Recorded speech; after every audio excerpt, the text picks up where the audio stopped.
Jumpa lagi dalam Sang Sabda, teks dan konteks Injil Markus.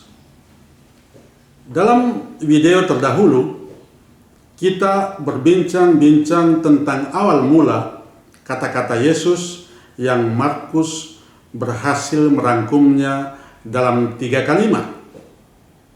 Singkatnya tentang kerajaan Allah, yaitu Tuhan dengan alternatif yang baru, dunia yang berubah, perubahan yang didasari oleh nilai-nilai dari Allah, yaitu cinta persaudaraan. Untuk itu dibutuhkan perubahan dari pihak kita manusia, dan perubahan itu adalah pertobatan. Perubahan, kata ini tak asing lagi bagi kita. Tentu ada perubahan zaman dan juga zaman yang berubah. Perubahan zaman sifatnya sangat kuantitatif, pergantian kronologis waktu. Sedangkan perubahan zaman sifatnya kualitatif. Nah, di mana kita berada sekarang? Di tengah perubahan zaman dan zaman perubahan, yang penting kita tidak kehilangan sikap optimis untuk menghadapi tantangan dari perubahan yang kita maksud. Dalam keadaan seperti ini, Tuhan memanggil kita untuk bekerja sama dengannya demi sebuah perubahan yang lebih baik, berwajah manusiawi, dan tidak ada lagi singa yang memangsai domba-domba. Tuhan membutuhkan kita untuk bekerja sama dengannya. Saya jadi ingat akan Markus bab 1 ayat 16 sampai 20. Yesus memanggil murid-muridnya yang pertama. Ya, salah satu keputusan penting yang dibuat Yesus adalah memanggil orang-orang untuk menjadi partner dalam mewartakan kerajaan Allah. Kita jangan membayangkan bahwa Yesus bertemu dengan orang-orang tak dikenal, dan sepertinya mereka terhipnotis mengikuti Yesus. Sudah agak lama Yesus mewartakan kerajaan Allah, dan suatu saat ketika sedang berjalan menyusuri Danau Galilea, ia melihat Simon dan saudaranya Andreas yang sedang menebar jala menangkap ikan.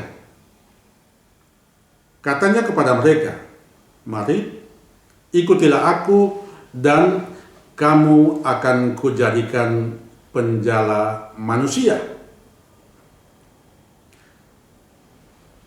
Apa yang kita lakukan bila diundang seperti itu?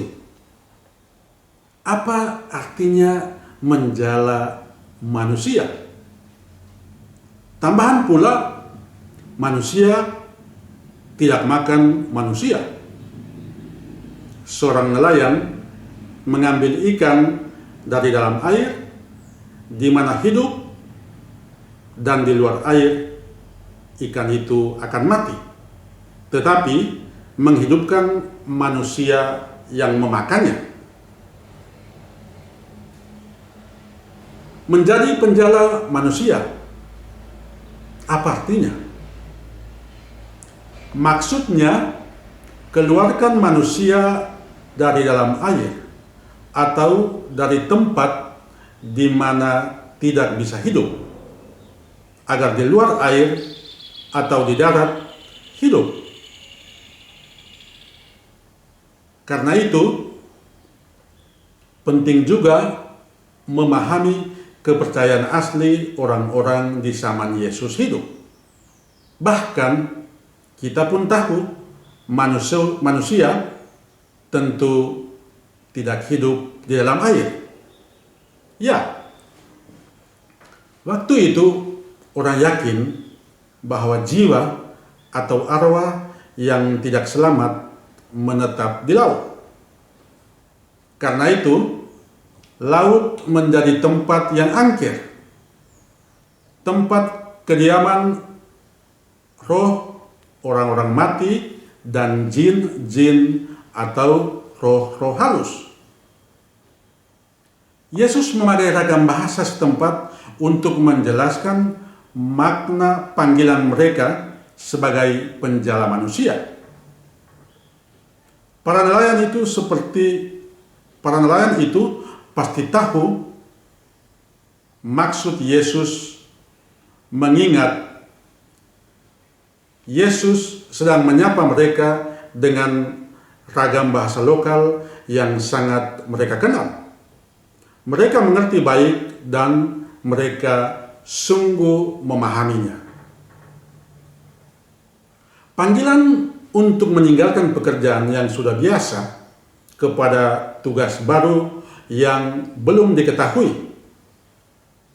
Undangan untuk meninggalkan rencana, cita-cita dan keinginan pribadi seputar bagaimana memenuhi kebutuhan mereka sehari-hari kepada tugas lain, yaitu menjadi penanggung jawab hidup sesama. Simon dan Andreas meninggalkan semua yang dimiliki lalu mengikuti Yesus. Dan tidak jauh dari situ, agak ke depan lagi, Yesus memanggil Yakobus dan Yohanes dengan alasan yang sama. Serentak mereka meninggalkan semua yang dimiliki, termasuk ayah mereka Zebedeus, lalu mereka mengikuti Yesus. Yesus punya daya tarik tersendiri. Yang menarik, Yesus tidak memanggil mereka yang kaya atau yang punya pangkat dan status sosial terpandang, tapi orang-orang dari kampung, para nelayan, dan mereka yang sederhana. Dan itu punya makna lain. Allah bersama umatnya yang sederhana.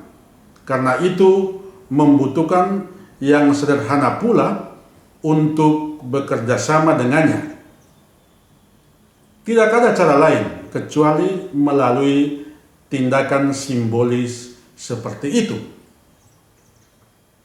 Ya, kita juga dipanggil untuk mengangkat martabat sesama atau membantu sesama agar dapat keluar dari situasi di mana hidup itu sendiri sudah terancam. Percaya kepada Yesus berarti menempatkan hidup dalam semua lini sebagai pilihan utama.